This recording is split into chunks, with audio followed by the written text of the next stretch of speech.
Welcome to all my dear students. स्वागत है आपका अपने चैनल पढ़ाई लिखाई पे विद मी वीरेंद्र। तो आइए स्टूडेंट्स, आज हम लोग देखने वाले हैं क्लास 9th का चैप्टर नंबर 10 जो कि फिजिक्स से बिलोंग करता है, जिसका नाम है ग्रेविटेशन। तो ग्रेविटेशन चैप्टर के कुछ एमसीक्यूज की प्रैक्टिस हम करने वाले हैं। तो ये आपके जो क्वेश्चन है लगभग 70 क्वेश्चंस हैं और इनमें पूरा चैप्टर आपका कवर हो जाएगा और सारे क्वेश्चंस यहाँ पे सारे डाउट्स जो हैं वो सारे क्लियर हो जाएंगे। तो इसके अलावा बहुत ज़्यादा कोई पॉइंट छूट नहीं जाएगा, कोई रह नहीं जाएगा। तो आइए बिना कोई वक्त गवाए हुए स्टार्ट करते हैं आज का वीडियो। लेकिन उससे पहले हमारे चैनल को लाइक, शेयर और सब्सक्राइब करना ना भूलिएगा। चलिए लेते हैं पहला क्वेश्चन। तो पहला क्वेश्चन है the two objects of different masses. दो ऑब्जेक्ट हैं जो कि डिफरेंट मासेस के हैं, अलग अलग मासेस के हैं। इट मीन्स आप एक मान सकते हैं m1 और दूसरा मान सकते हैं m2। फॉलिंग फ्रीली, और वो गिर रहे हैं फ्रीली, यानी एक फ्री फॉल वाला केस हो गया near the surface of moon. कहाँ गिर रहे हैं? सरफेस ऑफ मून पे गिर रहे हैं। फ्री फॉलिंग हो रही है सरफेस ऑफ मून पे। दो डिफरेंट मासेस के ऑब्जेक्ट हैं। Okay, would, surface of moon would have, क्या होगा भाई? Have same velocity at any instant. उनकी जो वेलोसिटी होगी, यानी कि जब वो सपोज दैट यहाँ से हैं और वो नीचे मूव कर रहे हैं ना, एक यहाँ मूव कर रहा है और यहाँ पे मूव कर रहे हैं, तो एनी स्टूडेंट अगर किसी पॉइंट पर्टिकुलर पॉइंट पे देखी जाए, सपोज दैट इस ए पॉइंट पे देखी जाए, तो कह रहा है कि उनकी वेलोसिटी क्या होंगी? सेम होंगी। ठीक है, एट एनी इंस्टेंस, यानी आप कह सकते हैं किसी पर्टिकुलर टाइम इंटरवल के बाद उनकी वेलोसिटी क्या होने वाली है? सेम होने वाली। क्या ऐसा है? बिल्कुल हो सकता है। नेक्स्ट ऑप्शन भी देख लेते हैं। हैव डिफरेंट एक्सेलरेशन, क्या उनके अलग अलग एक्सेलरेशन होंगे? ओके चलिए next. Experience forces of same magnitude, उन पे जो फोर्स लगेंगे उनका मैग्नीट्यूड क्या होगा बेटा? सेम होगा। तो भाई F इजिकल टू क्या होता है? M इंटू जी होता है। इट मीन्स आप कह सकते हैं कि भाई M पे तो डिपेंड करता है, ठीक है, और G पे तो करता ही करता है। चलिए, तो ये ऑप्शन सही नहीं हो जाएगा यहाँ पे। Next option, undergo a change in their inertia, उनके इनर्शिया में चेंज होगा। तो बेटा राइट ऑप्शन है यहाँ पे A, have same velocities at any instant. किसी पर्टिकुलर टाइम के बाद आप देखेंगे, यानी 5वीं सेकंड पे देखेंगे, किसी पर्टिकुलर इंस्टेंट पे आप देखेंगे तो दोनों की वेलोसिटी क्या पाएंगे? आप सेम ही पाएंगे। चलिए नेक्स्ट क्वेश्चन की ओर बढ़ते हैं। Second question, the value of acceleration due to gravity, gravity के कारण जो एक्सेलरेशन होता है उसके बारे में कुछ स्टेटमेंट दिया गया है। तो देखिए फर्स्ट स्टेटमेंट है is same on equator and poles. तो यानी कि एक्सेलरेशन ड्यू टू ग्रेविटी, यानी जी की बात कर रहा है। किसकी बात कर रहा है? स्मॉल जी की बात कर रहा है, जिसकी वैल्यू हम 9.81 लेते हैं। 9 पॉइंट कितनी लेते हैं? 8 ले लेते हैं। कुछ लोग 9.81 भी ले लेते हैं मीटर पर सेकेंड स्क्वायर। तो उसके बारे में बात कर, जी के बारे में बात कर रहा है। तो कह रहा है g is same on equator and poles. तो कह रहा है कि जी इक्वेटर और पोल्स पे सेम होता है। कह रहा is least on poles, poles पे सबसे कम होता है। और कह रहा है इज लीस्ट ऑन इक्वेटर, कह रहा है कि इक्वेटर पे सबसे कम होता है। तो देखिए मैं आपको बता देता हूँ जी का रिलेशन क्या है। तो जी का रिलेशन ये है कि जी का जो फॉर्मूला होता है वो होता है g equal to G M upon R square. ये जनरलाइज्ड फॉर्मूला है किसका? जी का। तो यहाँ पे आप देख पा रहे हैं कि जी जो है ये तो भाई यूनिवर्सल कांस्टेंट है, इसकी वैल्यू तो चेंज होने वाली नहीं है। तो जी किस पे डिपेंड करता है? एम। और एम क्या है बेटा? यह मास ऑफ अर्थ है, ध्यान रखना है। एम क्या है? कैपिटल एम है तो मास ऑफ अर्थ है, ये ऑब्जेक्ट का मास नहीं है। और किस चीज पे डिपेंड करता है? Radius of the earth. ठीक है, किस पे डिपेंड करता है? रेडियस ऑफ द अर्थ। अब आप सीधे सीधे समझ जाइएगा बेटा कि आर की वैल्यू जितनी ज्यादा होगी, आर की वैल्यू मोर होगी, तो जी की वैल्यू क्या हो जाएगी? डिक्रीज हो जाएगी। यानी जहां पे आर सबसे ज्यादा होगा वहां पे जी की वैल्यू मिनिमम होगी, सबसे कम होगी। और हम सब लोग जानते हैं इक्वेटर पे क्या होता है? जी रेडियस की वैल्यू होती है सबसे ज्यादा। तो इक्वेटर पे क्या होगा? जी की वैल्यू क्या हो जाएगी बेटा? इक्वेटर पे जी की वैल्यू सबसे कम हो जाएगी। तो कह रहा है इज लीस्ट ऑन इक्वेटर। तो right option is C here. Okay चलिए नेक्स्ट क्वेश्चन पे चलते हैं। Third question, the gravitational force between two objects. Gravitational force between two objects, दो ऑब्जेक्ट के बीच जो ग्रेविटेशनल फोर्स लगता है उसके बारे में बात कर रहा है, is F.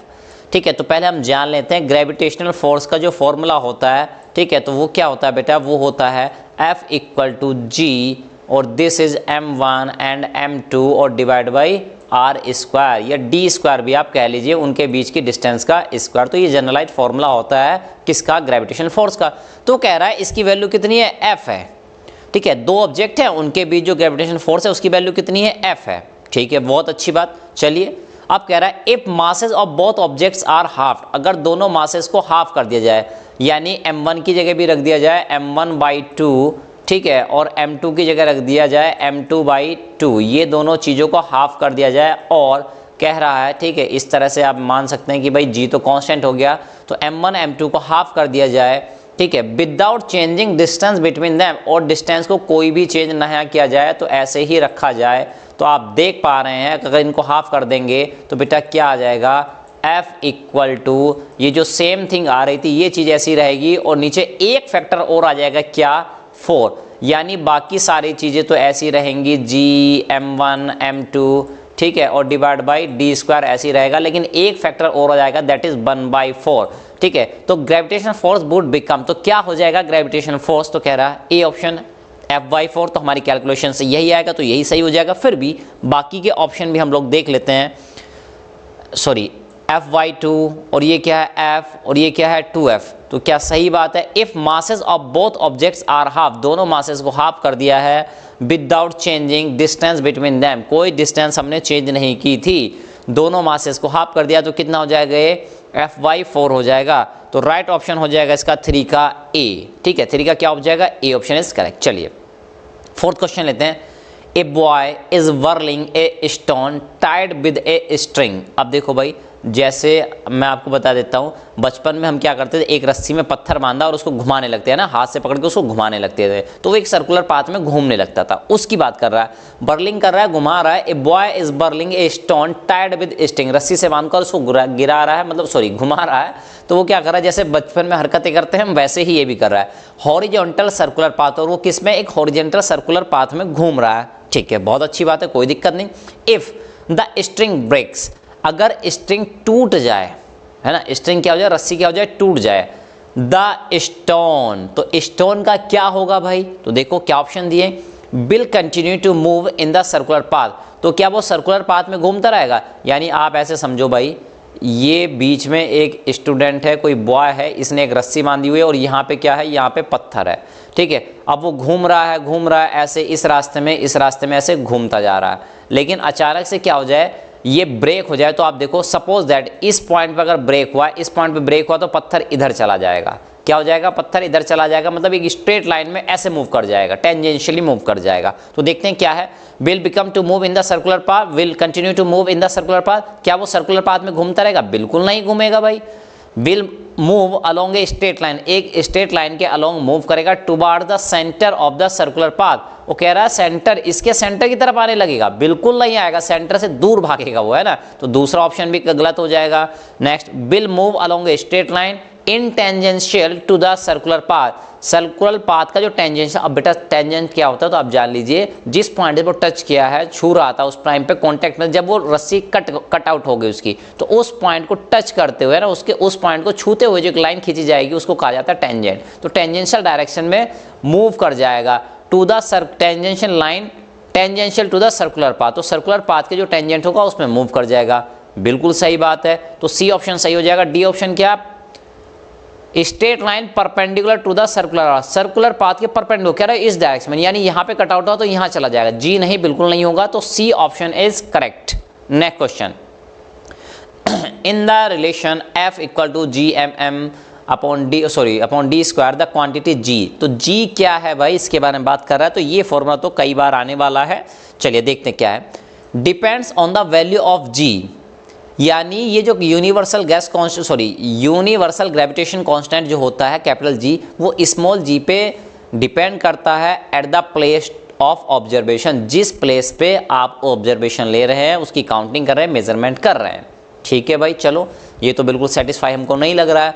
Is used only when the earth is one of the masses, कह रहा है कि G, ठीक है, वो कह रहा है कि G जो है भाई तभी यूज किया जाता है जब अर्थ एक ऑब्जेक्ट हो, यानी उसमें दिया कैपिटल M स्मॉल m, तो इसमें एक क्या होना चाहिए, अर्थ ही होना चाहिए एक, तो क्या ऐसी बात है। चलो और कुछ भी देखते हैं। Is greatest eight the surface of the अर्थ, कह रहा है कि अर्थ की सरफेस पे सबसे ज़्यादा होता है, तो भाई ये तो ग्रेविटेशनल कांस्टेंट है, ये कैसे कम और ज़्यादा होने लगा, ये तो कांस्टेंट है, ये चेंज नहीं होगा।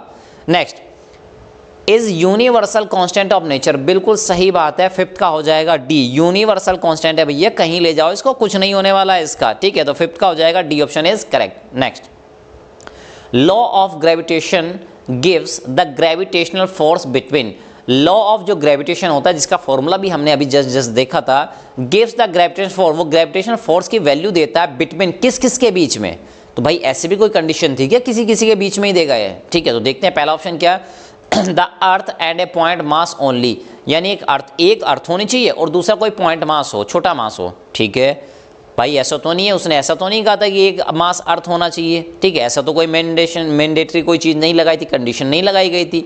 Okay, second, the earth and the sun only, कह रहा अर्थ और सन के बीच, तो बिल्कुल ऐसी कहीं कोई बुक में कोई भी चीज़ हमने नहीं पढ़ी है, ना ही नोट्स में पढ़ी है, ना ही इस तरह से पढ़ी है। Any two bodies having some masses, sorry same नहीं सम मासेस, तो कह रहा एनी टू बॉडीज, किन्हीं भी दो बॉडी के बीच लगेगा जिनके पास सम मासेस, कुछ ना कुछ मास जरूर हो, यानी ऐसे नहीं कि मास लेस हो गया ना, तो कुछ ना कुछ मास जरूर हो, बिल्कुल सही बात है, तो ये सी पोर्शन सही लग रहा है। D, two charge bodies only, कह रहा है कि दो चार्ज बॉडी के बीच लगेगा, और यहां पे लगा दिया वर्ड ओनली, कह रहा है केवल उन्हीं के बीच लगेगा, तो ऐसा नहीं है, तो right option is C option is correct. चलिए 7 question, the value of quantity G in law of gravitation, कह रहा है ये जो क्वांटिटी है जी कैपिटल, और इसमें भी किसकी, कैपिटल जी की बात कर रहा है, क्या कह रहा है, ठीक है, in the law of gravitation, तो कैपिटल जी के बारे में बात कर रहा है, depends on mass of the earth only, ये मास ऑफ द अर्थ पे डिपेंड करती है, depends on radius of earth only, ये अर्थ की रेडियस पे डिपेंड करती है, depends on both mass and radius of the earth, mass of earth और रेडियस ऑफ अर्थ दोनों पे डिपेंड करता है। किसके बारे में बात कर रहा है, कैपिटल जी के बारे में, यूनिवर्सल है ना, ग्रेविटेशनल कांस्टेंट के बारे में, तो भाई जब कांस्टेंट है तो कैसे डिपेंड करेगा किसी चीज पे, और कह रहा है लास्ट ऑप्शन इज इंडिपेंडेंट, ये सबसे इंडिपेंडेंट होता है of mass and radius of अर्थ, और किसकी, मास और रेडियस ऑफ अर्थ से भी क्या होता है बेटा, इंडिपेंडेंट होता है, तो 7 का हो जाएगा right option, D is correct. Next, देखिए कुछ ज़्यादा है ना, डाटा इसमें कुछ ज़्यादा दिया है, तो आप समझने की कोशिश करेंगे, इस टाइप के क्वेश्चन भी आते हैं, और अक्सर स्टूडेंट इस टाइप के क्वेश्चन को छोड़ के आ जाते हैं, क्योंकि उनको समझने में बड़ी दिक्कत होती है, पता नहीं क्या इतनी बड़ी लैंग्वेज लिख दी है। लेकिन बेटा एक बात जान लीजिए, जो क्वेश्चन में जितना ज़्यादा डाटा दिया होगा, जितनी ज़्यादा स्टोरी समझाई होगी, वो क्वेश्चन उतने ही ज़्यादा आसान हो जाते हैं। चलिए क्या है, N object is put 1 by 1 in 3 liquids, तो भाई ऐसा समझ लो कि एक कंटेनर ये है, दूसरा कंटेनर ये है, और तीसरा कंटेनर आपका ये हो गया, ये कंटेनर नंबर 1, ये कंटेनर नंबर 2, ये कंटेनर नंबर 3, तो इनमें लिक्विड्स भरे हैं, अलग अलग टाइप के लिक्विड भरे हुए हैं, ठीक है, इनमें क्या भरे हैं बेटा, अलग अलग टाइप के लिक्विड भरे हैं, वेरी गुड, कोई दिक्कत नहीं, भर दिए हमने लिक्विड, है ना।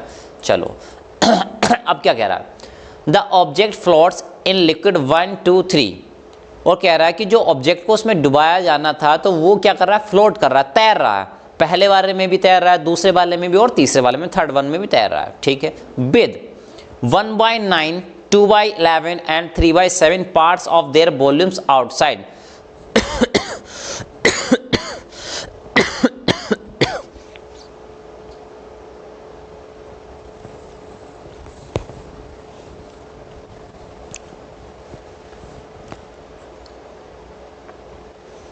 ठीक।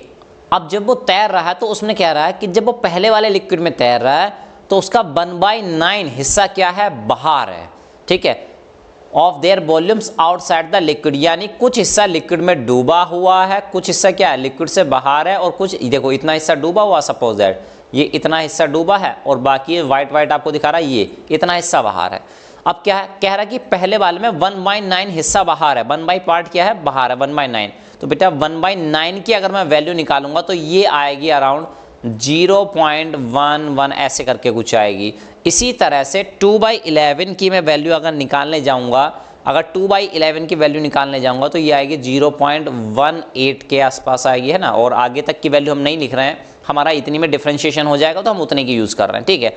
और थर्ड पॉइंट है, इसकी जो वैल्यू आएगी बेटा 0.4 के आसपास आएगी, है ना, तो डेसिमल के बाद भी कुछ नंबर्स आ सकते हैं, लेकिन हमें इतने से ही आइडिया लग जाएगा कि देखो भाई 0.11 ये सबसे कम है, 0.18 ये इससे ज़्यादा है, और 0.4 सबसे ज़्यादा है, ठीक है। तो अब आप समझ गए होंगे, तो इसका कहने का मतलब ये है कि भाई पहले वाले जो वेसल है, जो लिक्विड है, उसमें सबसे कम हिस्सा बाहर है यानी ज़्यादा डूबा है, दूसरे वाले में 0.18 बाहर है यानी कि आप कह सकते हैं 0.81 इतना हिस्सा डूबा हुआ है, यानी 80-81% डूबा हुआ है, और इसमें क्या है 0.4 हिस्सा बाहर है, यानी कि आप कह सकते हैं कि 60% हिस्सा डूबा है, 40% हिस्सा बाहर है।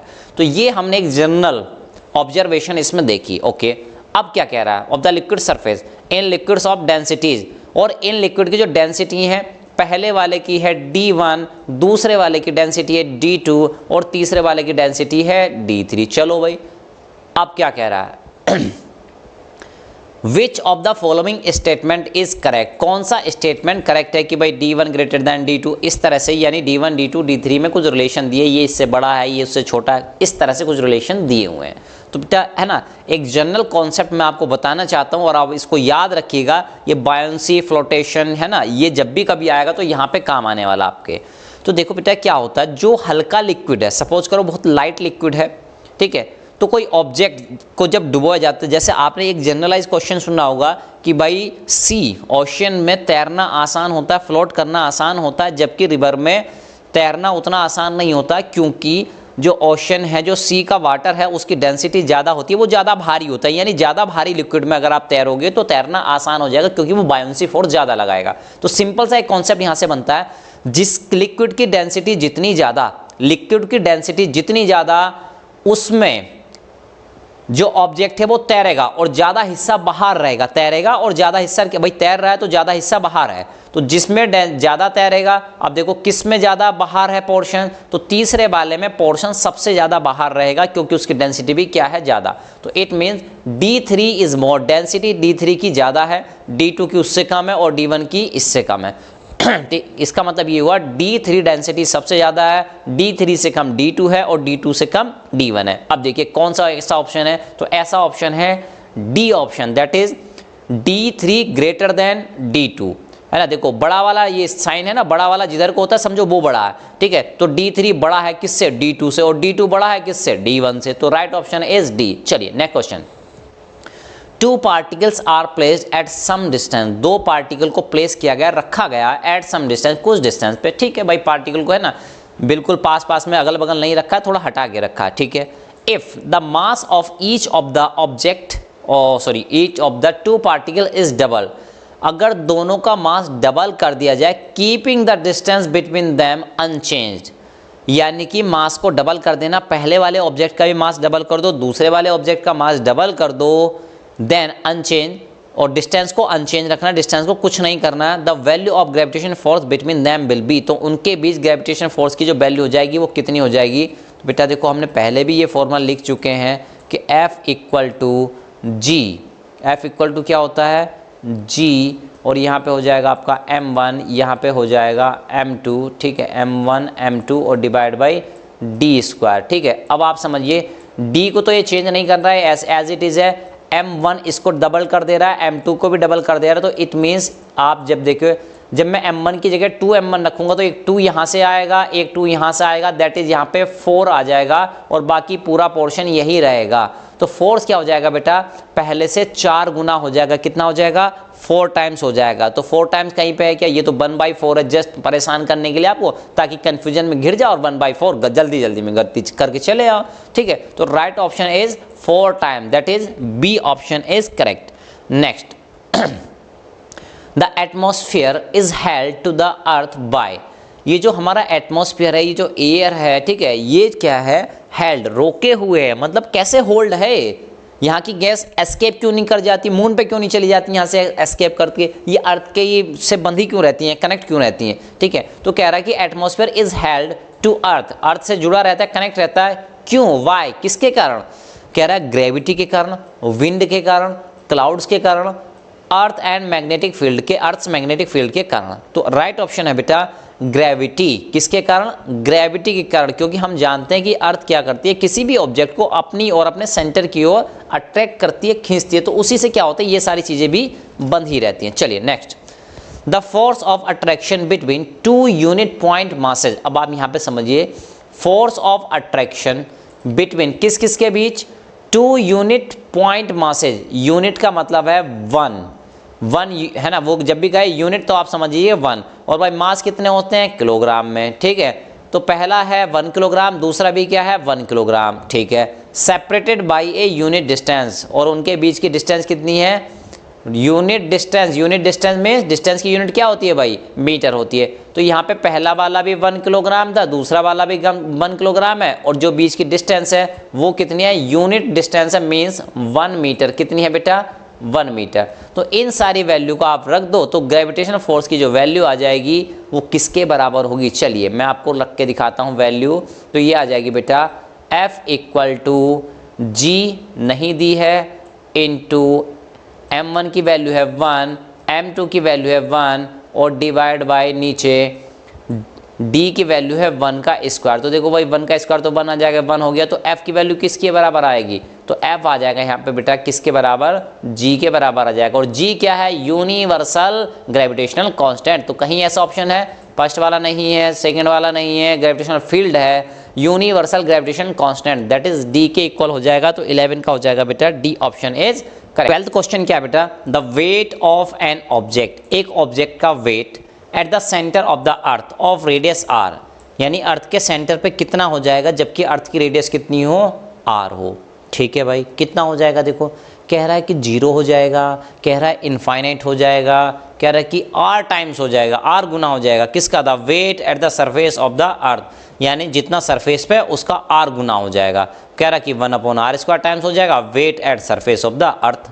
तो देखो भाई क्या है पहले जानने की कोशिश करते हैं वेट होता क्या है। जो अर्थ है वो ग्रेविटेशन फोर्स लगाती है किसी ऑब्जेक्ट पे, तो जितना ग्रेविटेशन फोर्स अर्थ लगाती है किसी पर्टिकुलर ऑब्जेक्ट पे वो उसका कहलाता है वेट, वो उसका क्या कहलाता है वेट। आप सपोज दैट आपने उसको कहाँ रख दिया, अर्थ के सेंटर पे रख दिया, कहाँ रख दिया, बीचों बीच।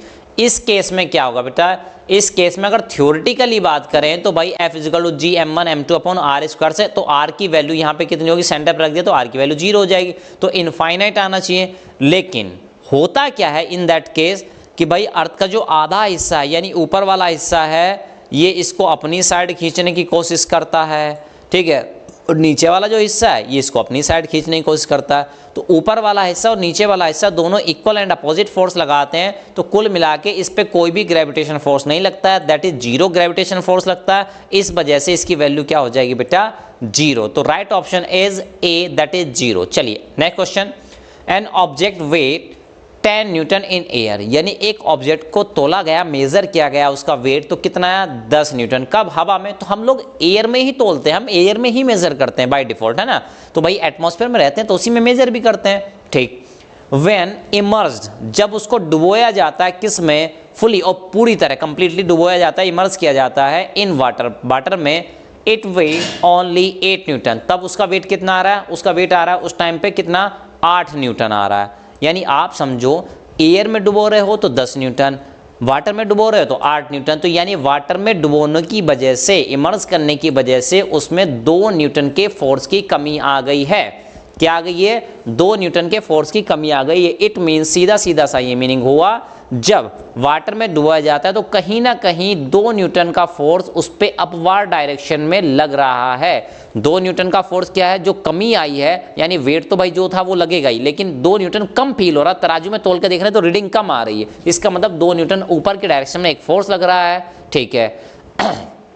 यानी उस पर बायोंसी फोर्स जो है 2 न्यूटन का लग रहा है। और हमें पता है कि ये बायोंसी फोर्स जो होता है उस ऑब्जेक्ट द्वारा डिस्प्लेस किए गए लिक्विड जो होता है, जो डिस्प्लेस किया गया उसके वेट के बराबर होता है। तो it mean the mass of liquid displace by the object will be, तो जितने का रिडक्शन होगा उतनी हो जाएगी उसका वेट या डिस्प्लेस लिक्विड का मास, ठीक है। इसमें क्या पूछा, द मास ऑफ द, ठीक है। तो बेटा ये मास को सही कर लीजिएगा, यहाँ पे मास नहीं होगा, क्या हो जाएगा बेटा वेट, है ना। इसको सही कर लेंगे, ये वेट हो जाएगा क्योंकि न्यूटन में क्या होता है वेट होता है। तो ये हो जाएगा बेटा option A, that is 2 Newton. क्या हो जाएगा 2 न्यूटन। चलिए नेक्स्ट क्वेश्चन, एक girl stand on a box, एक गर्ल है जो स्टैंड कर रही है, खड़ी हुई है किस पे, एक बॉक्स पे, having 6 centimetre length, 40 centimetre breadth and 20 centimetre breadth, ठीक है। ब्रेड्थ इतनी है और ब्रेड्थ इतनी है, यानी एक बॉक्स है 60 × 40 × 20 सेंटीमीटर जिसकी डायमेंशंस दी हुई हैं,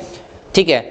इन 3 वेज, 3 तरीकों से। In which of the following cases, इनमें से किस केस में या किस मेथड से, किस तरीके से pressure exerted will be, pressure जो एक्सर्ट किया जाएगा, जो लगाया जाएगा, कह रहा कि मैक्सिमम होगा जबकि length and width form the base. तो बेटा देखो प्रेशर का मैं फॉर्मूला आपको बता देता हूँ, वैसे तो आपको सभी को पता होगा लेकिन फिर भी एक बार ऑब्जर्व कर लेते हैं। प्रेशर इक्वल टू क्या होता है बेटा, प्रेशर का फॉर्मूला होता है force divide by area, force divide by area.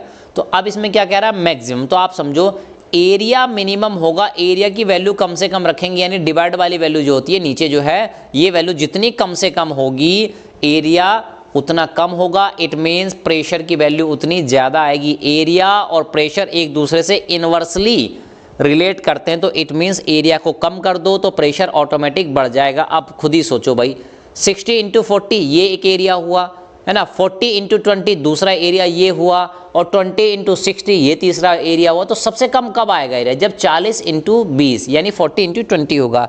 तो क्या क्या है, और 40 × 20 ये क्या है बेटा, ये ब्रेड्थ एंड विड्थ है। तो आप देखिए मैक्सिमम कब होगा, व्हेन लेंथ एंड विड्थ नहीं हो सकता, ब्रेड्थ और विड्थ हमें देखना है। Maximum when breadth and width form the base, बिल्कुल सही बात है, ये हो जाएगा बी इसका राइट ऑप्शन। फिर भी नेक्स्ट ऑप्शन को देख लेते हैं, maximum when the width and length, नहीं लेंथ वाले में तो नहीं होगा, सब उसमें तो ज़्यादा हो जाता है, ठीक है।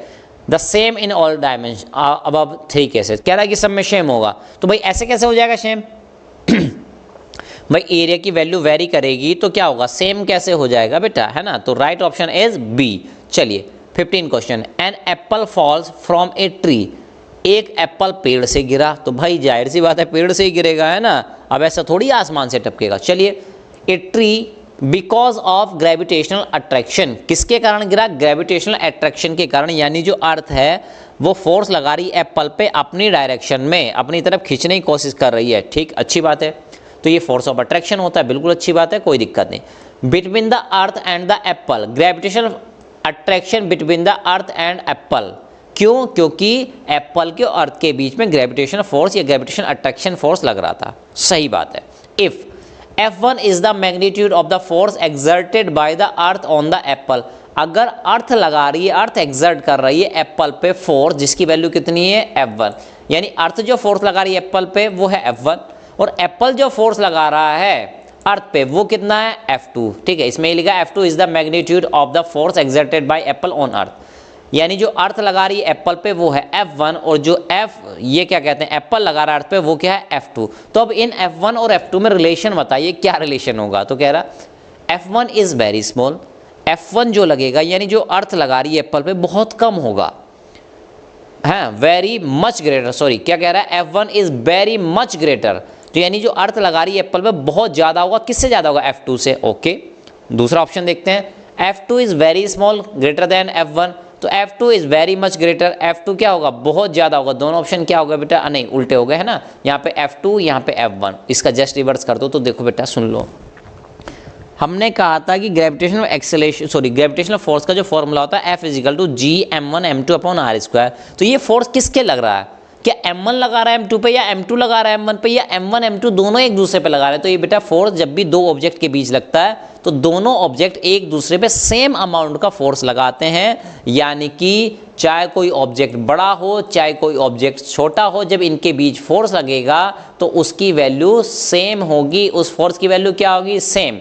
हाँ वो बात अलग है कि भाई जब सेम फोर्स लगेगा, सपोज दैट इस पे भी 10 न्यूटन का फोर्स लग रहा है, इस पे भी 10 न्यूटन का फोर्स लग रहा है। अब ये क्योंकि बड़ा है तो इसको 10 न्यूटन का फोर्स महसूस नहीं होगा, बहुत ज़्यादा इफेक्ट नहीं होगा, इस पे फील नहीं होगा, लेकिन छोटे वाले छुटकों पे लगेगा तो इसको ज़्यादा फील होगा, इस पे ज़्यादा इफेक्ट भी होगा, यानी कि फोर्स तो सेम लगेगा, उसका इफेक्ट अलग अलग हो सकता है, ये समझने की कोशिश कीजिए, ठीक है। तो आंसर क्या हो जाएगा बेटा, F1 and F2 are equal, तो right option is D here. चलिए next question 16, A body of mass 1 kg is attracted by the earth with a force of देखो भाई मजे का क्वेश्चन है, A body of mass 1 kilogram is attracted by the earth with a force of, यानी कि एक body है जिसको अर्थ अट्रैक्ट कर रही है, 1 किलोग्राम मास की बॉडी है, अर्थ इसको अट्रैक्ट कर रही है, तो उसका क्या हो जाएगा बेटा, उसके फोर्स की वैल्यू कितनी हो जाएगी, ये पूछना चाह रहा है। तो कह रहा है 9.8 न्यूटन, 0 न्यूटन, 1 न्यूटन, 9.8। तो बेटा देखो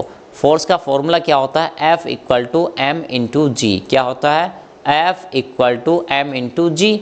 अब देखो भाई मास की वैल्यू कितनी दे दी है 1, तो m की वैल्यू 1 रख दो, g की वैल्यू कितनी रख दो 9.8, तो f की वैल्यू कितनी आ जाएगी, f की वैल्यू आ जाएगी 1 इंटू 9.8, और 1 इंटू 9.8 करेंगे तो 9.9, तो फोर्स की वैल्यू कितनी हो जाएगी 9.8 न्यूटन। चलिए नेक्स्ट क्वेश्चन पे चलते हैं, that is a option is correct here. Next 17, which is true about the gravitational force.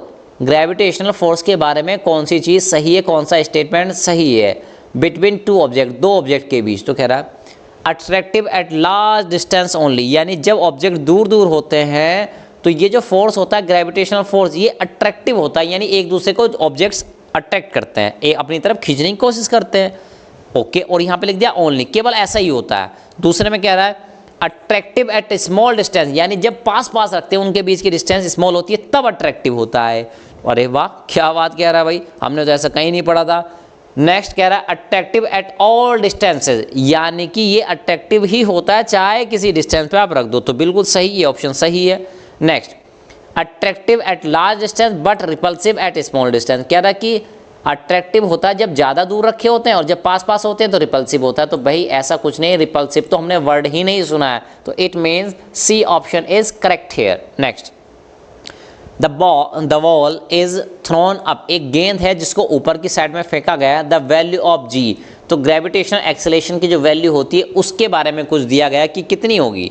तो कह रहा है कि वो जीरो हो जाएगी। अरे जीरो कैसे हो जाएगी भाई, ग्रेविटी अगेंस्ट काम करती है उसके। नेक्स्ट कह रहा है पॉजिटिव होगी, नहीं होगी भाई, पॉजिटिव जीरो भी नहीं होगी, पॉजिटिव भी, हाँ निगेटिव। तो आपने देखा था, हमने न्यूमेरिकल भी किए हैं बहुत सारे, यानी कि अब देखो बेटा जिनको अगर कुछ बहुत ज़्यादा समझने में दिक्कत हो रही है तो प्लीज़ हमारा वीडियो जाके आप लोग देख लीजिएगा, वहाँ पे उसमें आपको पूरी थ्योरी बिल्कुल क्लियर एंड कट हो जाएगी। नेक्स्ट निगेटिव, तो अपर बर्ड डायरेक्शन में जाते हैं, यानी ऑब्जेक्ट को ऐसे फेंकते हैं तो ग्रेविटी क्या करती है उसको नीचे डायरेक्शन में, यानी आप कह सकते हैं कि उसका अपोज करती है, that's why it is negative.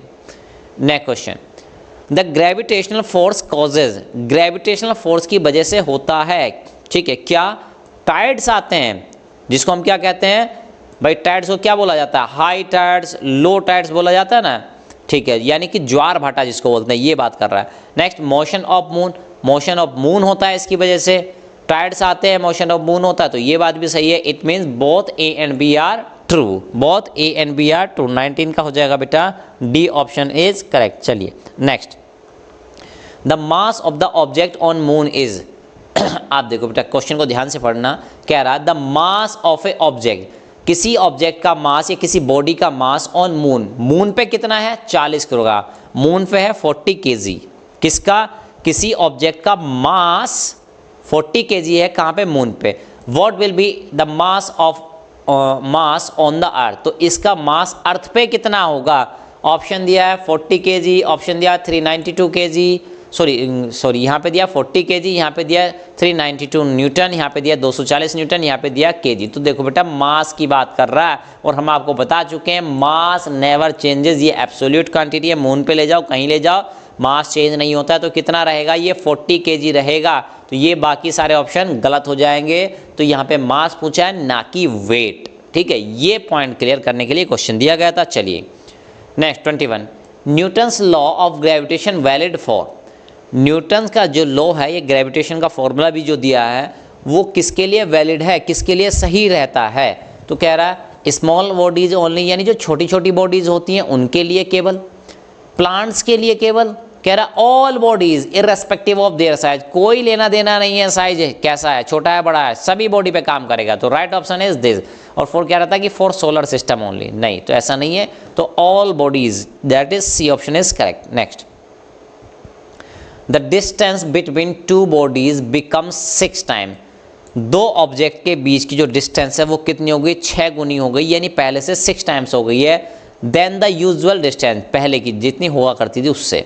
The force F become, अगर पहले फोर्स एफ था तो अभी कितना हो जाएगा, कितने टाइम्स हो जाएगा, कितने गुना हो जाएगा, तो ये पूछ रहा है। तो देखो भाई फोर्स, ठीक है, अब यहाँ पे केवल डिस्टेंस का जिक्र किया गया, तो डिस्टेंस के क्या होता है, इनवर्सली प्रोपोर्शनल होता है, यानी पहले डिस्टेंस हुआ करती थी d, और अभी हो जाएगी कितनी, सपोज दैट अभी इसकी जगह रख दूं मैं 6d। तो भाई देखो 6d का जब स्क्वायर करोगे, जब 6d का स्क्वायर करोगे तो f क्या हो जाएगा बेटा, पहले से कितना हो जाएगा पहले से हो जाएगा 1/36 टाइम। तो 1/36 देखो, जानबूझ के 36 पहला ऑप्शन रखा ताकि आप 36 देखो और यहाँ पे कंफ्यूजन में आ जाओ, हाँ 36 है ना, कुछ ऐसा ही आया था और लगा दो, और हो सकता है आप डी ऑप्शन की तरफ जाए ना। तो here D option is right choice, A option is wrong.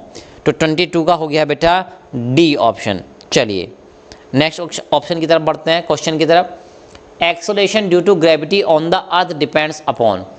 Acceleration due to gravity जो होता है, जो जी होता है, तो मैं पहले आपको फॉर्मूला बता देता हूँ। जी का, स्मॉल जी का जो फॉर्मूला होता है बेटा, वो होता है पहले यूनिवर्सल कांस्टेंट, दैट इज आपका कैपिटल जी हो गया, और ये होता है मास ऑफ द अर्थ और रेडियस ऑफ द अर्थ का स्क्वायर, ये होता है जी का फॉर्मूला। अब क्या कह रहा है, कह रहा है कि ये जी है डिपेंड्स अपॉन, डिपेंड करता है किस किस चीज़ पे, मास ऑफ द बॉडी। भाई ये बॉडी का मास नहीं है, ये अर्थ का मास है, तो पहला ऑप्शन रॉन्ग। चलिए मास ऑफ द अर्थ के मास पे डिपेंड करता है, या करता तो है, लेकिन फिर भी अगले ऑप्शन देख लेते हैं। The volume of the body, body के वॉल्यूम पे डिपेंड करता है, नहीं भाई। Next shape and size of the body, shape और साइज पे डिपेंड करता है, नहीं भाई ऐसा कुछ नहीं है।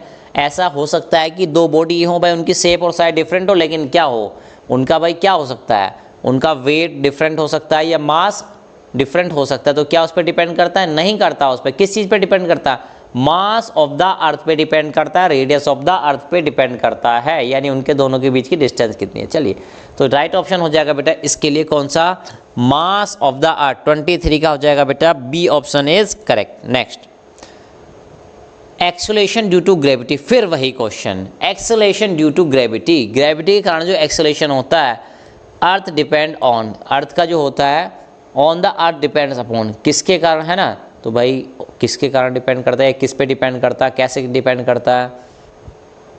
ओके तो देखो भाई क्या है, the acceleration due to gravity on the earth, ठीक है, अर्थ पे जो ग्रेविटी लगती है, यानी कि मून वाली बात नहीं कर रहा, उसकी बात कर रहा है ना, अर्थ पे। तो आप इसको ऐसे भी समझ सकते हैं। तो क्या है बेटा, फॉर्मूला था Gm/r², यानी आपको फॉर्मूला यहाँ पे रट गया होगा। कह रहा कि मास ऑफ द बॉडी या ऑब्जेक्ट पे डिपेंड करता है, नहीं करता है भाई, मास ऑफ अर्थ पे डिपेंड करता है, ठीक है। तो कह रहा मास ऑफ अर्थ पे डिपेंड करता है, बिल्कुल सही बात है, इस पे डिपेंड करता है।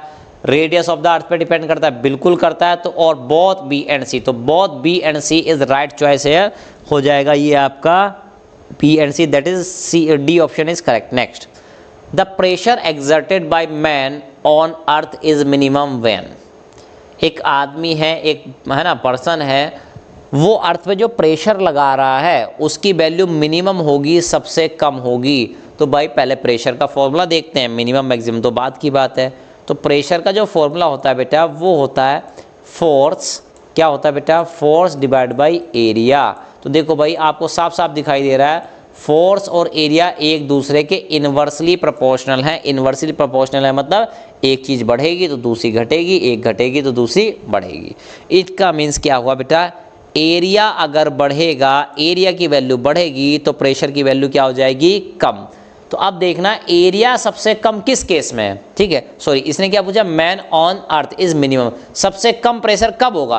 तो सबसे कम प्रेशर कब होगा बेटा, जब एरिया क्या होगा, मैक्सिमम। तो आपको ये देखना एरिया मैक्सिमम किस केस में होगा। तो देखो सिट्स, जब वो बैठा है, ठीक है। तो जब वो बैठा है तो भाई क्या है, क्या पूरी बॉडी कॉन्टैक्ट में, नहीं, ठीक है। Okay next stands on 1 foot, जब वो एक पैर पे खड़ा, भाई एक पैर पे खड़ा तो सबसे कम एरिया कांटेक्ट में, दो पैर भी नहीं है कांटेक्ट में, है ना, अर्थ के प्रेशर एरिया कांटेक्ट में नहीं है। Next stand on the both feet, जब दोनों पैरों पे खड़ा है।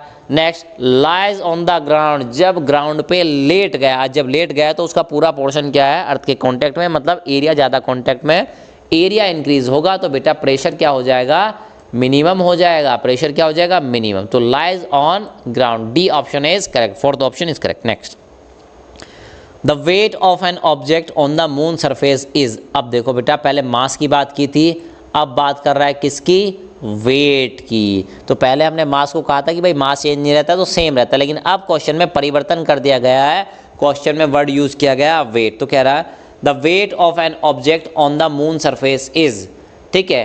तो भाई वेट जो होता है किसी ऑब्जेक्ट का on the moon surface, moon की सतह पे, मून की सरफेस पे, इज होता है क्या, 6 time the weight on earth, 6 गुना होता है जितना कि अर्थ पे उसका वेट होता है उसका 6 गुना।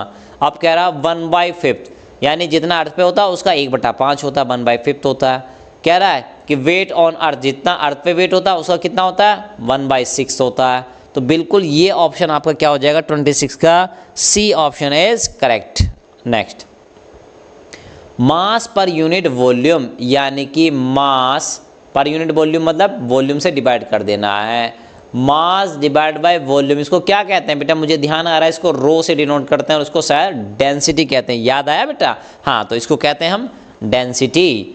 तो भाई डेंसिटी कहाँ है, ये रहा डेंसिटी 27 का बी, है ना। तो बिल्कुल रिमेंबर, ये कॉन्सेप्चुअल नहीं था, ये क्या था, बिल्कुल याद रखना था कि भाई प्रेस डेंसिटी बराबर मास डिवाइड बाय वॉल्यूम होता है। तो 27 का हो गया है बेटा क्या, B option is correct. Next question, the unit of relative density, relative density की जो यूनिट होती है वो कितनी होती है?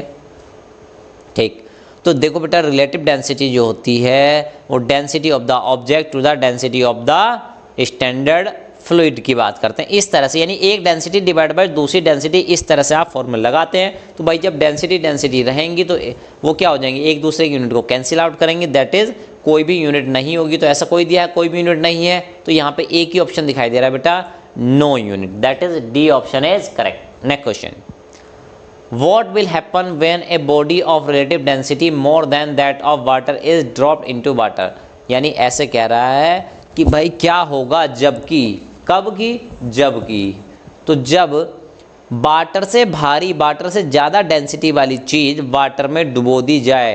तो देखो भाई कोई ये पानी भरा है, इसमें पानी भरा है और कोई चीज़ है जो पानी से भारी है, सपोज करो आयरन है, आयरन का एक पीस है, तो आप उसको इमर्स करोगे, इसमें डुबोने की कोशिश करोगे, क्या होगा भाई, ज़्यादा डेंसिटी के ज़्यादा हैवी है तो वो क्या हो जाएगी, डूब जाएगी इसमें, सिंपल। तो अब देखो भाई डूबने वाला कहाँ है, कह रहा है फ्लोट्स, तैरेगी, नहीं हो सकता।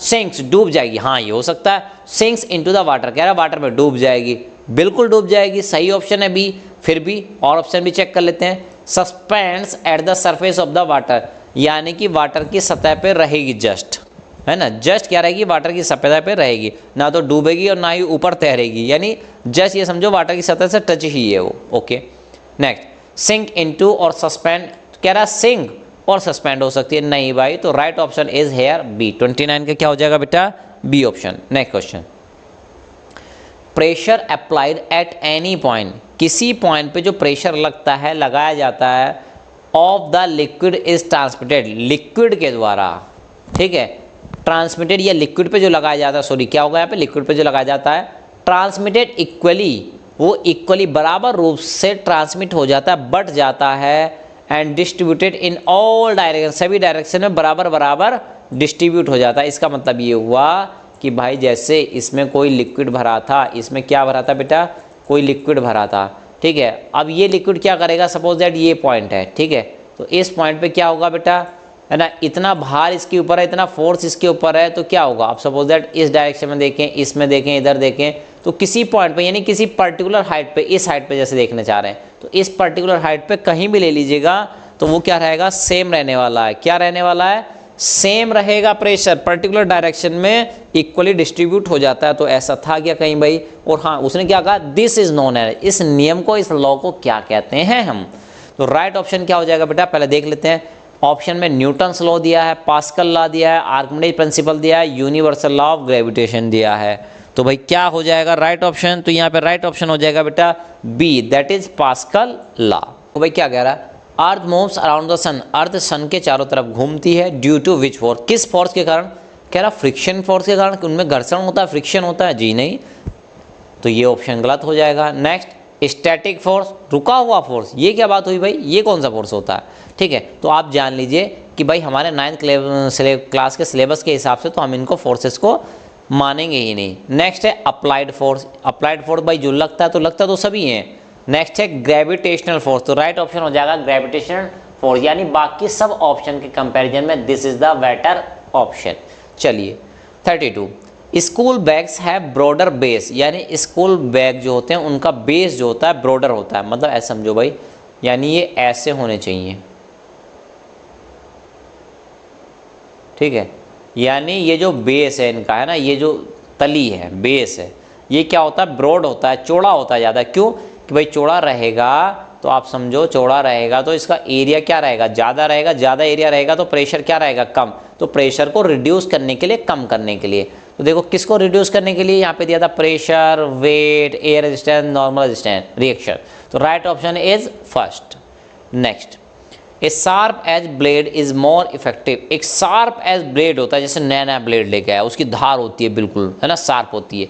इज मोर इफेक्टिव, वो कह रहा है कि वो ज़्यादा इफेक्टिव होता है। किससे ज़्यादा इफेक्टिव, इन कटिंग देन, काटने के लिए, देन किससे ज़्यादा, ए ब्लंट ब्लेड। ब्लंट का मतलब समझते हैं, जिसकी धार घिस चुकी हो, जो ज़्यादा क्या हो चुका हो, ठीक है, जिसकी धार उतनी शार्प ना हो, ठीक है, इस तरह से ब्लंट उसको बोलेंगे। तो देखो क्या है, low force, low pressure, large contact area, small contact area. तो इस तरह से कुछ ऑप्शन दिए हैं। तो इसमें होना चाहिए बेटा, क्यों नया ब्लेड ज़्यादा इफेक्टिव है, वो तो है ना, हम कहते हैं जनरल भाषा में बोल देते हैं तेज चलता है। तेज चलता है मतलब शार्प है, यानी उसका एरिया क्या है, कम, उसका बहुत एरिया कम है।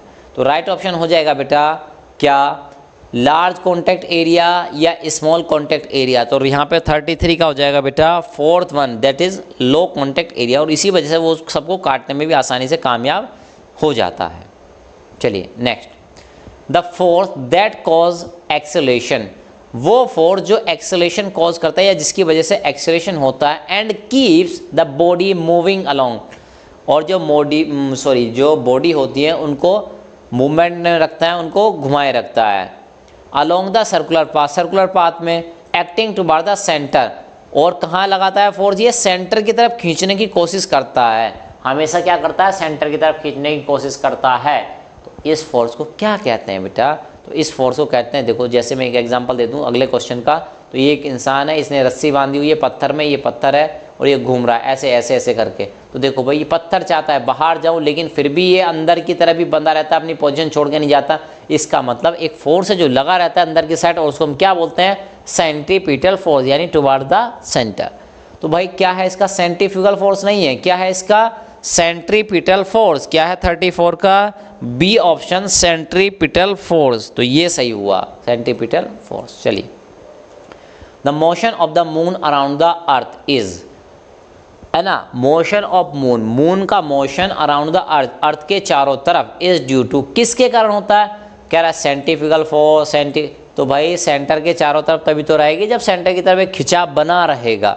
तो right option is centripetal force. ठीक है, ये किसका है, 35 का है B, centripetal force, right choice. चलिए next, the motion of the moon around the earth is due to centripetal force. हम सभी जानते हैं कि अर्थ का जो मोशन होता है वो किसके चारों तरफ, सन के चारों तरफ, तो वो क्या है बेटा, एक सेंट्रीपिटल फोर्स होता है। ये सही बात को समझ में आती है। ठीक, if this force is absent, अगर ये फोर्स ना हो, तो देखो भाई अगर ये अंदर को खींचने वाला फोर्स ना हो तो ऑब्जेक्ट तो हमेशा कहाँ चला जाएगा, बाहर भाग जाएगा। Okay, then moon would pursue, moon क्या करेगा, परस्यू करेगा, उस पर क्या लगेगा, तो कह रहा a uniform straight line motion, uniform straight line motion होगा। ए सर्कुलर मोशन होगा, नहीं होगा भाई, बोथ ए एंड बी नहीं हो सकता, नन ऑफ दिस नहीं हो सकता। 36 का हो जाएगा बेटा, ए ऑप्शन इज राइट। चलिए, तो नेक्स्ट क्वेश्चन है 37, an apple and earth attracts each other. एक एप्पल है और अर्थ है, यानी कि एप्पल बहुत स्मॉल है इन कंपैरिजन टू अर्थ, तो एक बहुत बड़ी चीज और एक बहुत छोटी चीज मास के कंपैरिजन में देखा जाए तो अट्रैक्ट कर रही है ईच अदर, एक दूसरे को क्या कर रही है, वो अट्रैक्ट कर रही है each other, same force by same force, यानी कि सेम फोर्स में, यानी कि सपोज दैट कि भाई अर्थ लगा रही है एप्पल पे 10 न्यूटन, तो एप्पल भी लगाएगा अर्थ पे 10 न्यूटन। इसका कहने का मीनिंग ये है। ओके, एप्पल मूव्स, ठीक है, अब एप्पल क्या करता है, Apple moves toward the earth. तो देखो भाई एप्पल मूव्स कर जाता है किसकी तरफ, अर्थ की तरफ, but by earth don't move, लेकिन अर्थ मूव नहीं करती है एप्पल की तरफ। भाई जब दोनों फोर्स सेम लगा रहे हैं, जितना एप्पल लगा रहा है अर्थ पे, अर्थ भी उतना लगा रही है एप्पल पे, तो भाई एप्पल ही क्यों मूव कर रहा है, अर्थ क्यों नहीं मूव कर रही है। ठीक है, तो ये क्वेश्चन है। चलिए आंसर देखते हैं। First option is because apple is attached to the tree, क्योंकि एप्पल पेड़ से जुड़ा है इसलिए पेड़ को छोड़ के नहीं जा रहा है। भाई ये क्या बात हुई। ओके, यानी अगर वो लगा भी होता, सपोज करो वो गिर जाता है ना, टूट जाता, तो कहाँ जाना चाहिए था? अर्थ की तरफ जाना चाहिए था। कहने का मतलब ये है कि भाई वो क्या हो सकता है कि उससे जुड़ा है, कनेक्ट है, इसलिए नहीं गिर रहा है, नहीं, उस पर फोर्स तो लग रहा है उतना भी, लेकिन जब वो टूट जाता है, सेपरेट हो जाता है, तो अर्थ की तरफ ही क्यों जाता है? तो उस केस की बात की जाए तो ये तो ऑप्शन ही मेरे ख्याल से था ना, थोड़ा गलत हो जाना चाहिए। ठीक है, तो फिलहाल ये तो चॉइस नहीं है। बिकॉज अर्थ इज स्टेशनरी, अर्थ क्या है? स्टेशनरी है, रुकी हुई है। भाई ऐसी कोई बात नहीं, हमें पता है कि भाई अर्थ स्टेशनरी थोड़ी ना होता है, सन के अराउंड रिवॉल्व करती है। Because mass of apple is negligibly small compare to earth, क्योंकि मास ऑफ एप्पल नेग्लिजिबली यानी बहुत छोटा है एज कंपेयर टू अर्थ। तो बिल्कुल सही, ये राइट ऑप्शन है। ऑल ऑफ दीज नहीं होगा तो राइट ऑप्शन हो जाएगा सी, है ना। तो फर्स्ट ऑप्शन यहाँ पे शायद मे बी नहीं होना चाहिए था, may be. Okay, next question 38, which statement is true? क्या है स्टेटमेंट?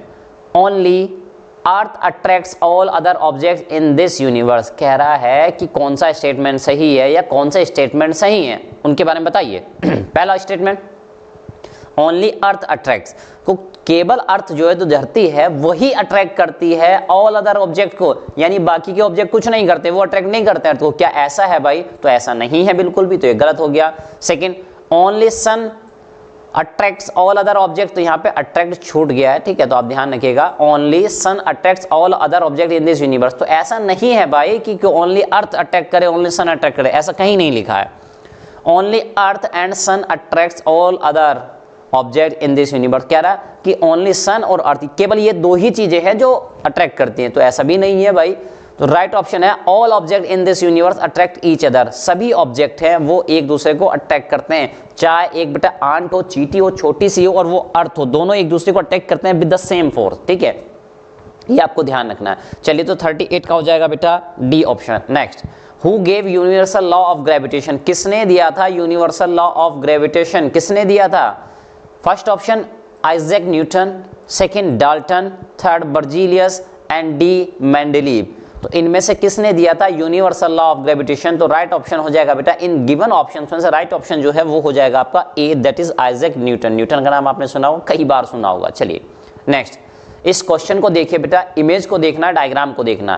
कह रहा है which is the correct representation of distance D used in universal law of gravitation? तो भाई यूनिवर्सल लॉ ऑफ ग्रेविटेशन ये दिया हुआ है, F equal to G m1 m2, ये स्टार लगाए मतलब मल्टीप्लाई का साइन है ना, G multiply by m1 multiply by m2 divide by D square. D क्या है?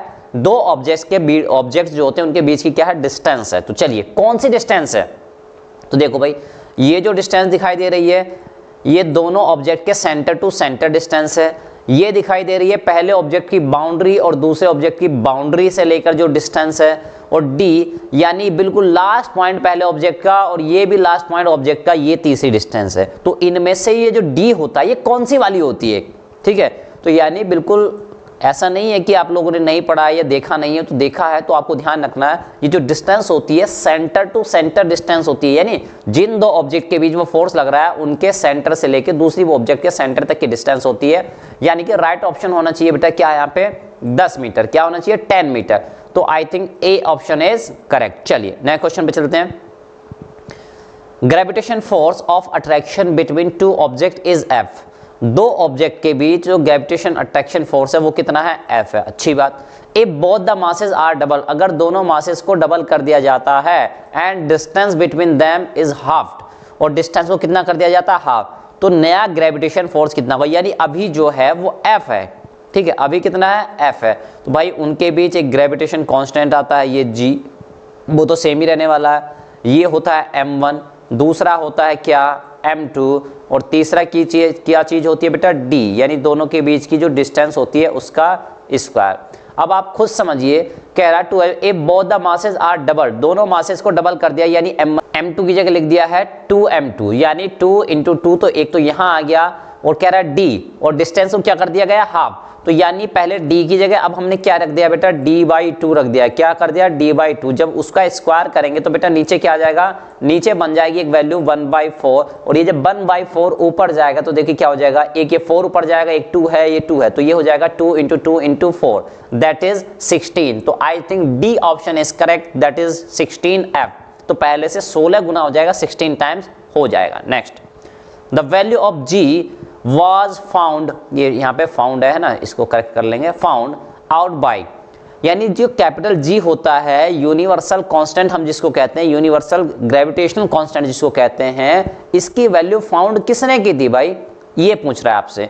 तो कह रहा है Isaac Newton, Dalton, Henry Cavendish and Berzelius. तो राइट ऑप्शन है बेटा इसका सी, किसने, हेनरी कैवेंडिश ने की थी। चलिए, the tides are due to, tides जो आते हैं किसके कारण होते हैं, किसके कारण हैं टाइड्स, ये तो आपको समझना है भाई, मून के कारण होते हैं, सन के कारण होते हैं, बोथ ए एंड बी दोनों के कारण होते हैं, या none of these.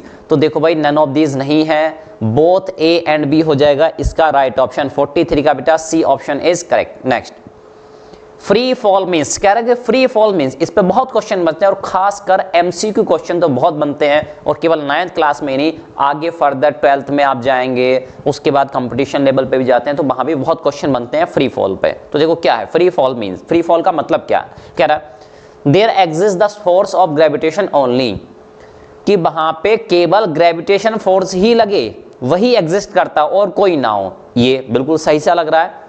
There exist the force of gravitation and air resistance only, यानी ग्रेविटेशन फोर्स लगे और एयर का रेजिस्टेंस भी वहां पे क्या हो, प्रेजेंट हो। तो ऐसा बिल्कुल भी नहीं है। There exist air resistance only, जी नहीं, बिल्कुल भी नहीं है। नो फोर्स है, कोई फोर्स ही ना लगे, तो ऐसा भी नहीं। तो राइट ऑप्शन है बेटा A, there exist the gravitation force only, वहां पे केवल ग्रेविटेशन फोर्स ही होना चाहिए। Next 45 in case of free fall, free fall के केस में क्या होता है, कह रहा है there is a change in the direction of motion of the object, जो मोशन की डायरेक्शन होती है उसमें चेंज हो जाता है या हो सकता है। ऐसा है क्या, जी नहीं, बिल्कुल भी चेंज नहीं होता। देखो भाई, जब ये ऑब्जेक्ट है इसको गिराया गया, फ्री फॉल हो रहा है, नीचे गिर रहा है, तो भाई अपने आप जब कोई अदर फोर्स है ही नहीं, एयर का रेजिस्टेंस नहीं है, कोई अदर फोर्स है ही नहीं, एक ही डायरेक्शन में फोर्स लगा है, तो मोशन भी एक ही डायरेक्शन में होगा, और वो भी किस में होगा, डाउनवर्ड डायरेक्शन में। ठीक है, कह रहा है there is no change in the direction of motion of the object, बिल्कुल सही बात कही गई है। देयर इज नो मोशन, कह रहा कोई मोशन ही नहीं, भाई फ्री फॉल हो रहा है तो मोशन क्यों नहीं होगा। ठीक है, तो ये तो गलत हो गया, तो बी ऑप्शन सही, नन ऑफ दिस, ये गलत हो जाएगा, तो B option is correct. Next, the radius of earth is 6400 kilometre, है ना, ध्यान देना है क्या है, किलोमीटर दिया है। ओके, कोई दिक्कत नहीं। जी की वैल्यू दी है 10 मीटर पर second square. Okay, if radius of earth will become, तो भाई देखो वैसे तो हमको पता है कि अर्थ जो होती है उसकी रेडियस 6400 किलोमीटर होती है। वो कह रहा है अगर उसको हम ये कर दें 12800, ठीक है, इतना किलोमीटर कर दें, तो आप देखिए, ठीक है, वैसे तो होगी नहीं भाई, अर्थ की रेडियस थोड़ी ना चेंज होती रहे, लेकिन फिर भी इमेजिनरी थिंग पूछ रहा है आपसे, अगर उसकी वैल्यू डबल कर दी जाए, भाई ये 6400 का डबल कितना होता है, 128 है ना, 64 का डबल कितना होता है, 128, और दोनों जीरो ऐसे लगा दिए। ठीक है, तो यानी रेडियस अगर डबल कर दी जाए तब क्या होगा, then what will be value of g. तो उस टाइम से, यानी कि सीधे सीधे क्वेश्चन ये है कि अर्थ की रेडियस को डबल करने पर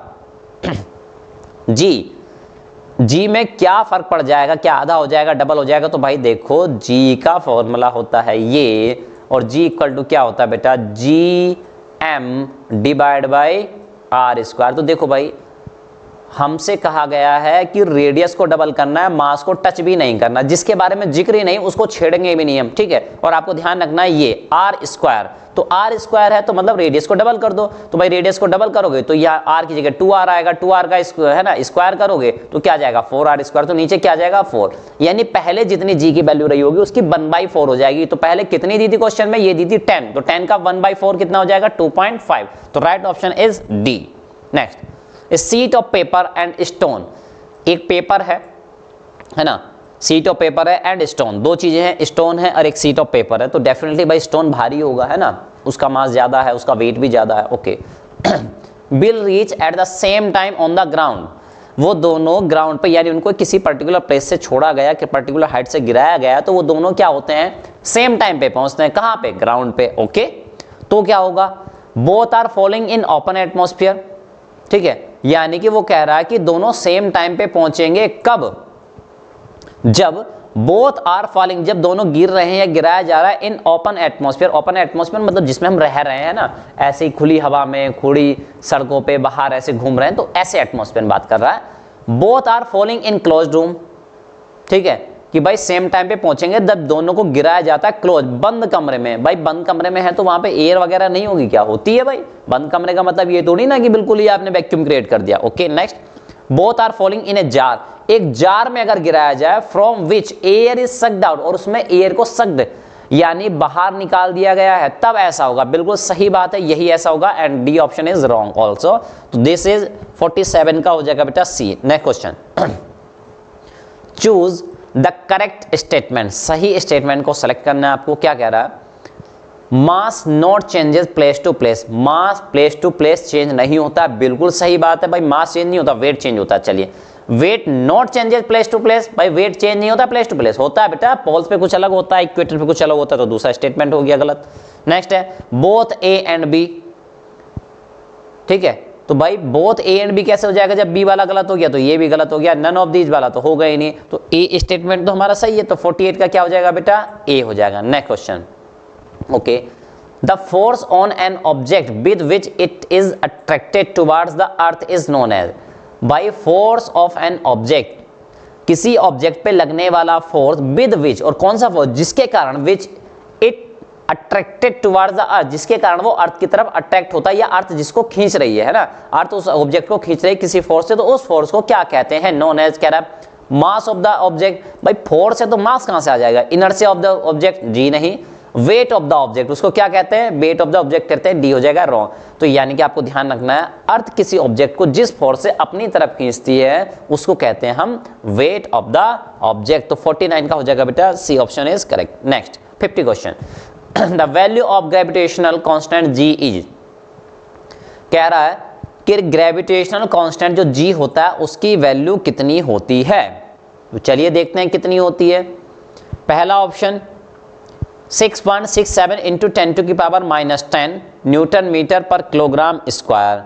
भाई बाकी सब तो ठीक है, न्यूटन मीटर स्क्वायर भी लिखा है, यूनिट तो ठीक ठाक दिख रही है ना, कोई दिक्कत नहीं है, लेकिन ये 10 टू की पावर -10 तो नहीं होता है। तो यहाँ पे यानी एक एक पॉइंट को आपको ध्यान से देखना, यूनिट को भी ध्यान से देखना, इन डिजिट्स को भी ध्यान देखना और इनकी पावर्स को भी ध्यान से आपको देखना है। नेक्स्ट है बी 6.67 इंटू 10 टू की पावर -11, भाई ये तो सही है। न्यूटन मीटर स्क्वायर पर किलोग्राम स्क्वायर, ये भी सही है, तो ये राइट ऑप्शन हो जाएगा। लेकिन फिर भी फर्दर आगे चल के चेक कर लेते हैं, 6.67 इंटू 10 टू की पावर -12, तो यहाँ पे 12 वाला गलत है, 10 टू की पावर -13 तो गलत है, ठीक है। तो राइट ऑप्शन हो जाएगा बेटा बी, 50 का बी। चलिए, the value of mass and radius of earth is, value of mass and radius of earth is, यानी अर्थ का मास और अर्थ की रेडियस के बारे में कौन सी चीज सही है? तो मास है तो भाई किलोग्राम किलोग्राम किलोग्राम किलोग्राम में होगा, रेडियस है तो मीटर मीटर, यानी अर्थ का मास कितना होता है, रेडियस कितनी होती है, इसके बारे में आपको सही डिसीजन लेना है यहाँ पे। तो देखिए पहला ऑप्शन है 5.98 इंटू 10 टू की पावर 24, ओके, 6.37 इंटू 10 टू की पावर 6। तो देखो बेटा अभी हमने देखा था कितनी थी, 6400 किलोमीटर लिखा था, तो वो एग्जैक्ट वैल्यू नहीं होती है ना, हमने जो लिखा था 6400 किलोमीटर, तो आप देखें जो एवरेज वैल्यू आती है, एवरेज वैल्यू की जो एग्जैक्ट वैल्यू है वो 6.37 होता है, 6.4 नहीं होता है ना। तो ये स्टेटमेंट सही दिखाई दे रहा है, ये सही है। और यहाँ पे 5.98, तो हम अक्सर उसको 6 लिख दिया करते हैं, 5.98 को क्या लिख देते हैं हम 6, तो ये सही दिखाई दे रहा है, यूनिट भी सही है, ओके। नेक्स्ट 5.98 इंटू 10 टू की पावर 6 गलत है, यूनिट्स गलत हैं। 6.37, अब देखो क्या कर दिया इसने 6.37, यानी दोनों जगह यही कर दिया, तो ये भाई गलत हो जाएगा इस वजह से।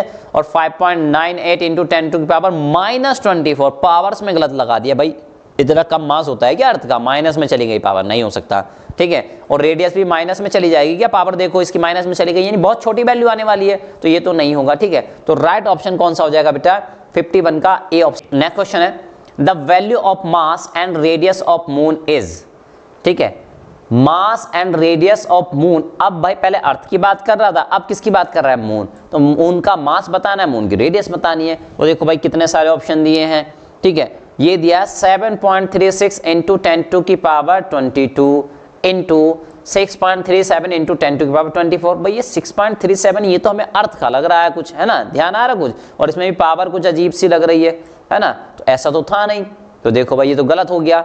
5.98 इंटू 10 टू की पावर 6 इतना कम होता है क्या भाई मून का मास, ठीक है, और ये कितना है 10 टू द पावर 24 भाई, इतनी ज्यादा भी नहीं होती रेडियस। तो राइट ऑप्शन बेटा इसमें जो है वो 52 का हो जाएगा बेटा सी। ध्यान रखना है 52 का क्या हो जाएगा, C option is correct. 7.36 into 10 to the power 22 kilogram mass होता है, जबकि 1.74 इंटू 10 टू द पावर 6 क्या होता है बेटा, डिस्टेंस कह लो या रेडियस इसकी होती है, किसकी, मून की। चलिए next question, weight of the object on earth to the weight of the object on the moon. Weight की बात कर रहा है, कह रहा है किसी ऑब्जेक्ट का जो वेट है वो अर्थ पे और मून पे, इसका जो रेशो रहेगा, यानी कि W आप ऐसे कह सकते हैं WE, यानी अर्थ पे जो वेट है और क्या है, वेट कहां पे लेना है, मून पे। तो इनका जो रेशो होगा वो रेशो कितना होगा, तो आप जान लीजिए वेट ऑफ अर्थ ये कितना होता है, 6 टाइम होता है किसका, मून का। तो इसका आएगा 6/1 दैट इज 6। तो ऑप्शन ए इज करेक्ट। कौन सा option A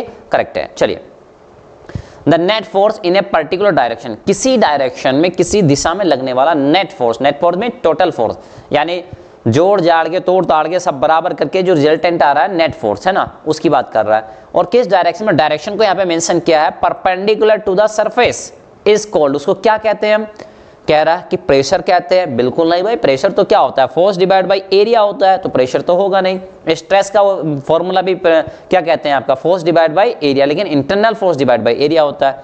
next is thrust, तो ये सही है बेटा, तो ऑल ऑफ दिस तो रॉन्ग हो जाएगा। 54 का हो जाएगा 54 का सी। चलिए next, the force per unit area is called, force per unit area को हम क्या कहते हैं, तो अभी बताया था कि फोर्स पर यूनिट एरिया को कहते हैं हम प्रेशर। क्या कहते हैं, प्रेशर। तो बाकी ऑप्शन ग्रेविटेशन, एक्सेलेरेशन, भाई एक्सेलेरेशन कहां से आ जाएगा, थ्रस्ट भी नहीं आएगा, थ्रस्ट की यूनिट तो 4 न्यूटन होती है ना, और ये भी नहीं होगा। तो राइट ऑप्शन हो जाएगा बेटा A, pressure. Next, a person stands on his 2 feet, भाई एक पर्सन है, ये एक पर्सन बना दिया, एक पैर इसका ये है, एक पैर ये है, तो भाई एक पैर का कुछ तो एरिया होता होगा, है ना, इसका कुछ तो एरिया होगा ये वाला। ऐसे ही इसका दूसरा लेग है, ये दूसरा वाला लेग है जो, ठीक है, इसका भी कुछ एरिया होगा, दोनों के सेम ही मानो आप, है ना, दोनों के एरिया क्या है, सेम ही है। चलिए छोटा बड़ा बन गया, कोई दिक्कत नहीं, ठीक है। तो कह रहा a person stand on his 2 feet, 2 पैरों पर खड़ा है, ओवर ए सरफेस, किसी सरफेस पे, किसी सतह पे, यानी मान लो ये अर्थ पे खड़ा है। कहाँ पे खड़ा है, ये अर्थ हो गई आपकी, है ना, इसके ऊपर खड़ा है दोनों सरफेस से। एक्सपीरियंस ए फोर्स पी, उसको कितना फोर्स लगता है, ठीक है, या कितना फोर्स अर्थ पे लगा रहा है, तो वो लगा रहा है पी, यानी दोनों पैरों से खड़ा है अर्थ पे, तो कितना फोर्स लगा रहा है अर्थ पे, पी लगा रहा है, और उतना ही फोर्स अर्थ भी लगाएगी इसके पैरों पे, कितना, पी लगाएगी। Okay, no problem.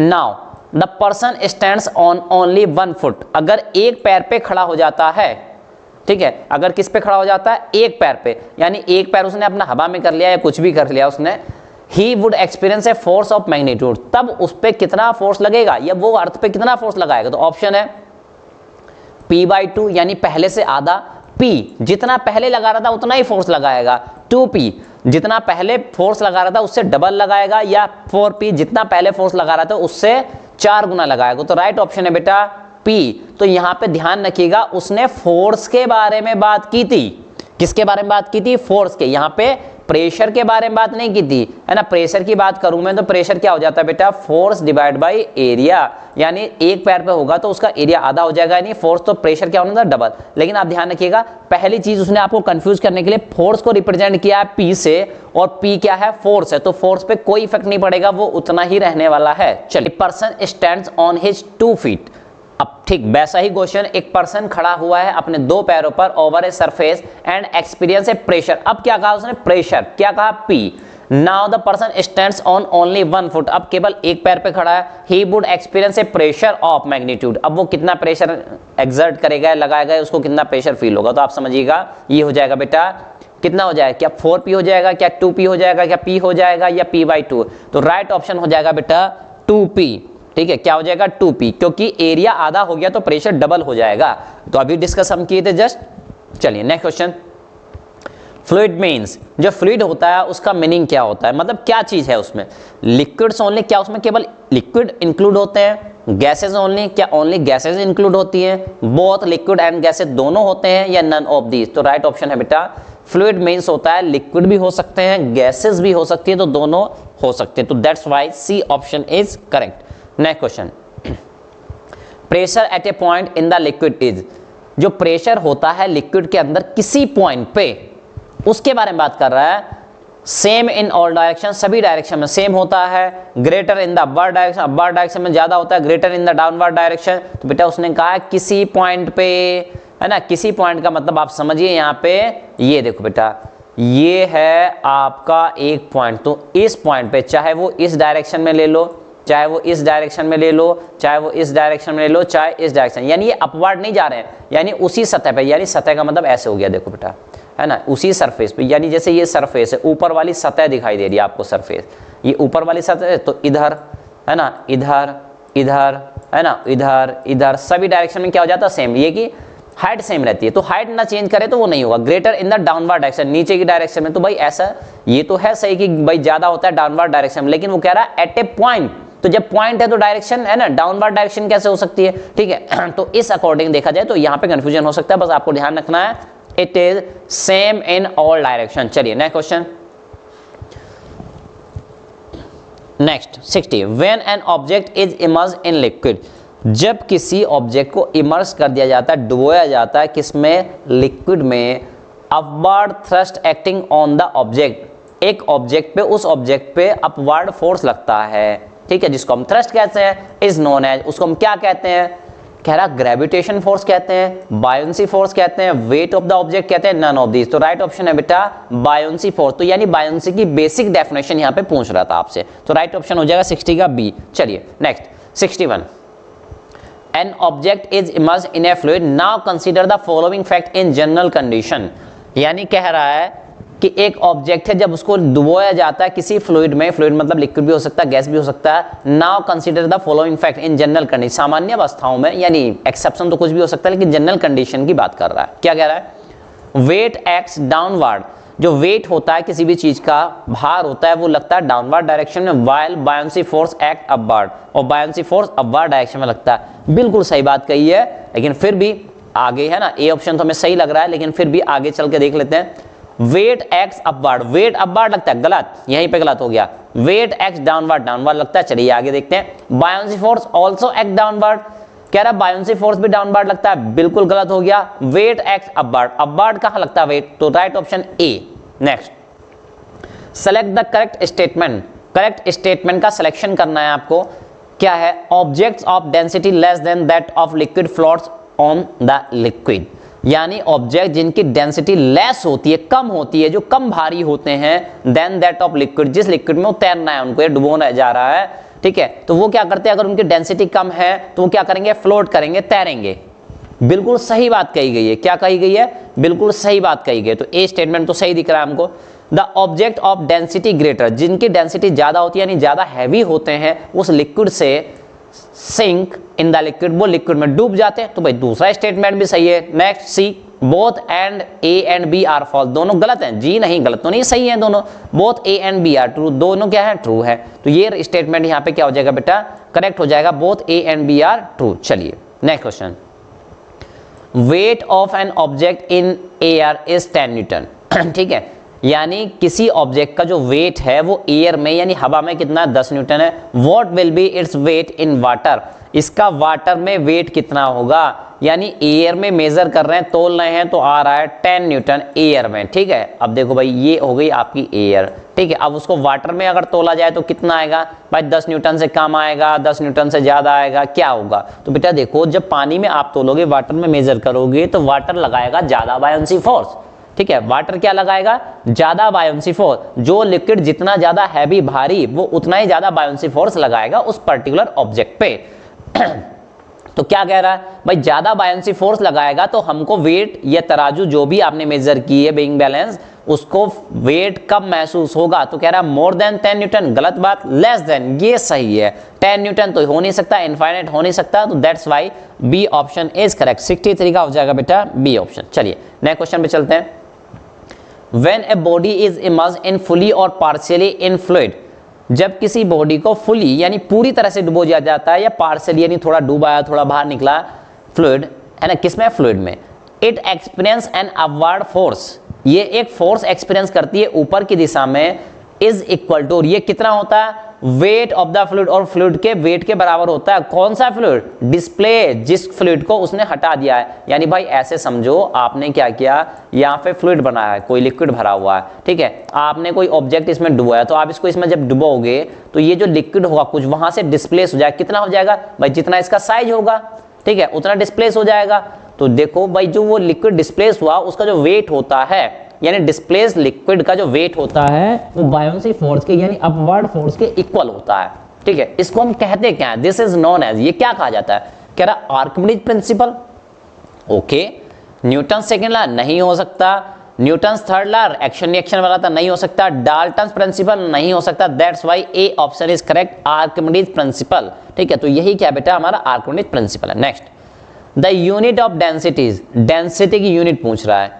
तो डेंसिटी का फॉर्मूला, डेंसिटी को रो से रिप्रेजेंट करते हैं, और क्या होता है डेंसिटी का formula, mass divide by volume. और आप सभी लोग जानते हैं कि मास की जो यूनिट होती है बेटा वो होती है किलोग्राम, और वॉल्यूम की जो यूनिट होती है वो होती है मीटर क्यूब, है ना। वॉल्यूम मतलब length into width into height, तो मीटर किलोग्राम पर मीटर क्यूब। तो कौन सा पहला ऑप्शन सही है, ये हो नहीं सकता, न्यूटन आया, जूल आया, तो first option is correct. Next, which one of the following has minimum density, किसकी डेंसिटी कम है, सबसे कम है, किस में सबसे कम, भाई सबसे कम पूरे यूनिवर्स में नहीं पूछ रहा, ये जो चार ऑप्शन दिए इनमें से सबसे कम किसकी है। तो ए ऑप्शन कॉपर की, कॉपर एक मेटल है भारी होती है, आयरन एक मेटल है भारी होती है, ये भी नहीं हो सकता, ये भी नहीं हो सकता, एल्यूमिनियम ये भी एक मेटल है, वुड ये नॉन मेटल है, तो इसकी डेंसिटी इन सबके कंपैरिजन में कम होगी। चलिए next question, designing of ship, ship जो डिजाइन किए जाते हैं, तो देखो बेटा शिप जो डिजाइन किए जाते हैं नीचे से ऐसे, है ना, समझ लो उनकी तली होती है, फिर ऐसे उनको खड़ा कर देते हैं हम ऊपर, इस तरह से, है ना, इस टाइप की स्ट्रक्चर हो जाती है ऐसे, ठीक है, इस टाइप से। तो यानी नीचे ऐसी होगा, तो देखो जैसे जैसे ये वाटर में डूबेगा, ये पोर्शन जैसे जैसे वाटर में डूबेगा, जितना नीचे जाएगा उतना ज़्यादा, यानी ऊपर से चौड़ा होता चला जाता है, वाइड होता चला जाता है, तो उतने ज़्यादा वाटर को डिस्प्लेस करता है, ठीक है, ताकि वो उसमें तैर सके, इतनी मेटल उसमें तैर सके। Designing of ships is based on, कह रहा डाल्टन प्रिंसिपल, जी नहीं, आर्किमिडीज प्रिंसिपल, बिल्कुल सही बात है, न्यूटन प्रिंसिपल नहीं है, नन ऑफ दीज नहीं है, ऑप्शन इज बी। क्योंकि बेटा हम जो पढ़ रहे हैं बायोंसी, डेंसिटी, यही सब चीजें पढ़ रहे हैं, तो हमारी 9th क्लास के हिसाब से केवल यही ऑप्शन सही है, ज्यादा सुटेबल है। Next, which is used to measure purity of milk, milk की प्योरिटी को मेजर करने के लिए कौन सा इंस्ट्रूमेंट इनमें से यूज किया जाता है। तो कह रहा लैक्टोमीटर, हाइड्रोमीटर, थर्मोमीटर, थर्मोमीटर तो टेम्परेचर नापने के लिए यूज होता है, नन ऑफ दिस तो है नहीं भाई, lactometer is the right choice.